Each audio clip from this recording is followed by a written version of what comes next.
Ada hijau-hijau juga di rumah, pencinta Demokrat sama. Pencinta Demokrat.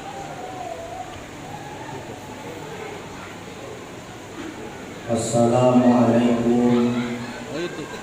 warahmatullahi wabarakatuh.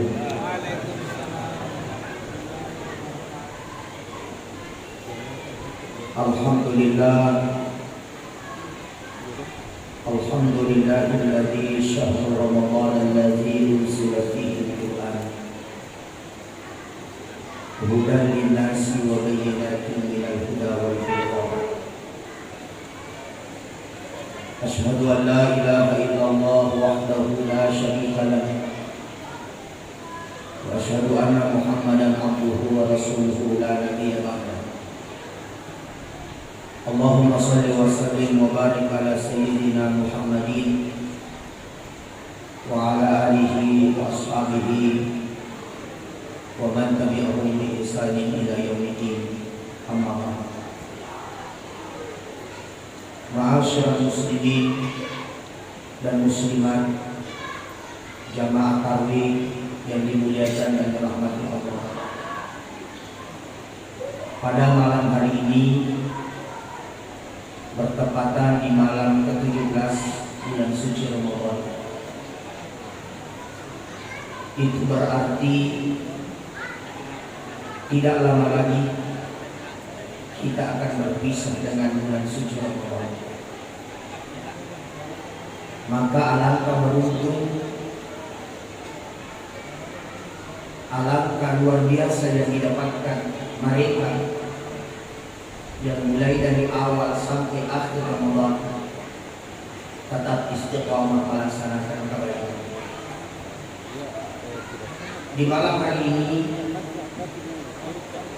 bertepatan malam ke-17 bulan suci Ramadan, yang sangat kita ketahui bahwa di malam ke-17 itu merupakan nuzul Quran, yang mana diturunkannya ayat suci Al-Quran. Al-Quran merupakan petunjuk untuk kita semua, terkhusus kepada umat Islam. Dzalikal kitab la raiba fihi hudan lil muttaqin, yaitu kitab yang diturunkan Allah sebagai petunjuk kepada manusia supaya mereka tergolong orang yang bertakwa. Kehidupan kita di dunia ini, kita memahami dan sangat mengerti bahwa di dunia ini kita hanya hidup sementara. Salah satu teknik atau salah satu cara untuk mendapatkan kebahagiaan hingga di akhirat kelak adalah mengamalkan Al-Quran. Semulia-mulia seseorang, kata Nabi Sallallahu Alaihi Wasallam, adalah mereka yang belajar Al-Quran lalu mengamalkannya. Bahkan di ayat yang lain, wa nunazzilu minal Qur'an ma huwa shifaa. Sebenarnya Al-Quran itu diturunkan akan menjadi obat untuk kalian semua. Saking pentingnya Al-Quran itu, Rasulullah Sallallahu Alaihi Wasallam sangat menganjurkan di rumah kita supaya diterangi dengan membaca Al-Quran. Tetapi fenomena yang sering terjadi sekarang adalah banyak orang lebih sibuk memperbaiki isi rumahnya, tapi tidak sibuk untuk menjaga Al-Quran. Sehingga ada rumah yang mewah, ada rumah yang megah, tapi ternyata suasana di dalam sempit. Dari segi penglihatan mata memang megah, dari segi pengetahuan kita memang mewah, tapi ternyata di dalamnya tidak ada kedamaian. Kenapa? karena tidak ada penerangan. Salah satu yang membuat rumah kita diterangi yakni membaca ayat suci Al-Quran. Bapak-bapak dan ibu-ibu hadirin yang saya hormati, dalam sebuah riwayat Abdullah bin Mas'ud dari Rasulullah SAW mengatakan bahwa siapa yang membaca satu ayat dalam Al-Quran itu baginya adalah 10 kebaikan. Satu ayat yakni Alif Lam Mim itu bukan satu ayat, tetapi Alif Lam Mim itu jumlahnya 3 ayat. Alif, Lam, dan Mim. Maka siapa yang membacanya baginya dia mendapatkan pahala 30 kebaikan. Maka alhamdulillah di sini telah diadakan one day one juice sesudah salat subuh dan sesudah salat asar kita membaca Al-Quran. Kenapa mesti kita baca Al-Quran? Karena yang pertama, Al-Quran di hari kiamat akan datang memberi syafaat kepada kita. Yang kedua, Al-Quran akan hadir kepada mereka yang gemar membacanya dan gemar mempelajarinya. Dan Al-Quran akan hadir menjadi hujjah, menjadi pembela kepada manusia yang selama hidupnya selalu dekat dengan Al-Quran. Makanya salah satu kewajiban orang tua adalah memberikan pembelajaran mengenai ilmu. Yang paling pokok adalah bagaimana dia mendalami Al-Quran.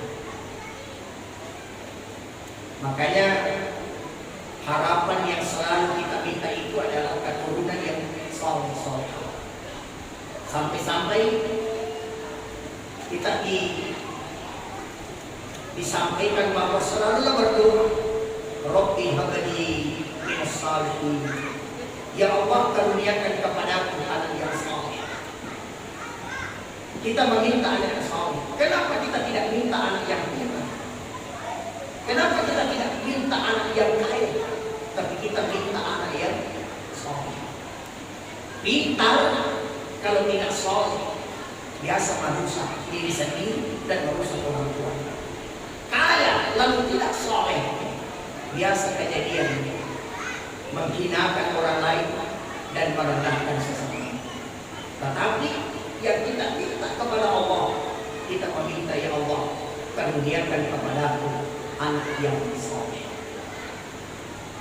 Ini sesuai yang diberikan Allah kepada Nabi kita Nabi Ibrahim alaihissalam. Dikaruniakan anak yang bernama Ismail. Karena itu adalah perintah Allah, karena itu adalah seruan Allah, maka Nabi Ibrahim berkata kepada Nabi Ismail, wahai anakku Ismail, saya melihatmu seperti di dalam mimpi. Bagaimana tanggapanmu? Karena dia anak saleh, apa dia bilang? Itu adalah perintah Allah, Pak. Laksanakan itu. Bapak tidak takut, ibu tidak takut, anak tidak takut. Kenapa? Saleh itu adalah sesuatu yang bermanfaat. Tapi seandainya anak pintar, apa yang terjadi? Anakku, saya bermimpi, saya melihatmu bisa beli. Bagaimana pendapatmu nak? Karena anak pintar, apa dia bilang? Jangan dulu saya bapak dulu karena sudah tua. No, itu pintar. Makanya ini sangat mendasar sekali untuk kita bahwa yang sangat-sangat penting yakni memiliki keturunan yang dekat dengan Al-Quran. Biasa ada yang bertanya, Ustaz, saya tidak mahir, saya tidak tahu, bahkan ayat-ayat pun, makhraj huruf pun, kata-kata pun terkadang saya susah mengucapkan. Ternyata ada fadilah yang diberikan kepada orang yang ingin belajar membaca Al-Quran itu. Dengan cara bagaimana? Dengan caranya dia mengulangi, maka ternyata pahalanya didobel oleh Allah Subhanahu wa Ta'ala. Maka itu luar biasa. Makanya secara penglihatan mata. Ada kemarin anak yang baru 5 tahun sudah hafal 30 juz. Ada anak yang baru 7 tahun sudah mahir lancar 30 juz.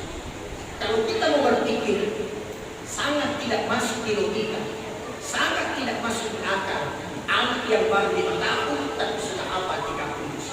Sedangkan masih banyak di antara kita, mohon maaf, yang bisa jadi rambutnya sudah putih, yang bisa jadi sudah tua, dia tidak tahu Al-Fatihah, tapi alhamdulillah tahu.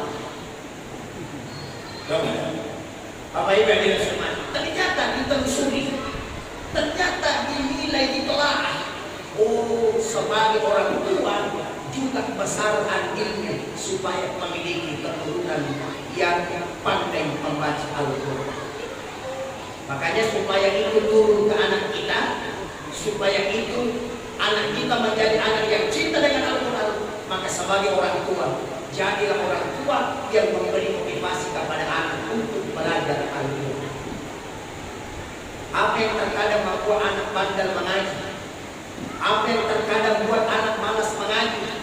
Karena orang tua tidak pernah berpikir memberikan yang baru sebelum anaknya mengaji. Contoh, banyak ibu bapak hari ini dia berikan motor anaknya pada belum cukup umur naik motor. Banyak orang tua hari ini dia berikan anaknya HP yang harganya puluhan juta, yang bisa jadi belum cukup umur untuk main HP. Tapi ketika kita pandang menilai, peralatan mengaji anaknya memprihatinkan sekali. Coba lihat, terkadang ada anak-anak itu dia tidak pergi mengaji, tapi pergi berkelahi. Kenapa pergi berkelahi? Karena diejek sama teman-temannya. Kenapa diejek? Songkoknya bukan songkok baru, tapi songkoknya ini kenapa 50 tahun ini. Jadi diejek sama temannya berkelahi. Mana lagi baju? Ya Allah ya Rahman, ini yang terjadi. Makanya orang tua, bapak dan ibu itu sangat penting sebagai orang tua memotivasi dan memberikan anak sebuah cara supaya dia lebih dekat dengan Al-Quran. Saya kemarin lihat teori yang diajarkan oleh Ustaz Adi Hidayat. Ustaz Adi Hidayat itu memiliki teori anaknya yang paling bungsu, yang paling kecil itu dia berikan mobil kecil, mobil yang paling kecil, lalu mobil yang kecil ini disusun di depannya anaknya, kan anak kecil itu suka main mobil. Maka Ustaz Adi Hidayat mengajarkan anakku, usahakan bagus di antara mobil ini ada satu yang mati jadi imam. Nah, jadi 5 juta itu jadi imam satu. Lalu itu mobil yang selanjutnya yang kecil itu, maka dia menjadi makmum. Dan itu contoh supaya anak belajar. Jangan sampai kita sebagai orang tua mengajarkan yang tidak baik kepada anak. Karena banyak juga orang tua sekarang tapi tidak ada di Timika, di sana banyak jauh.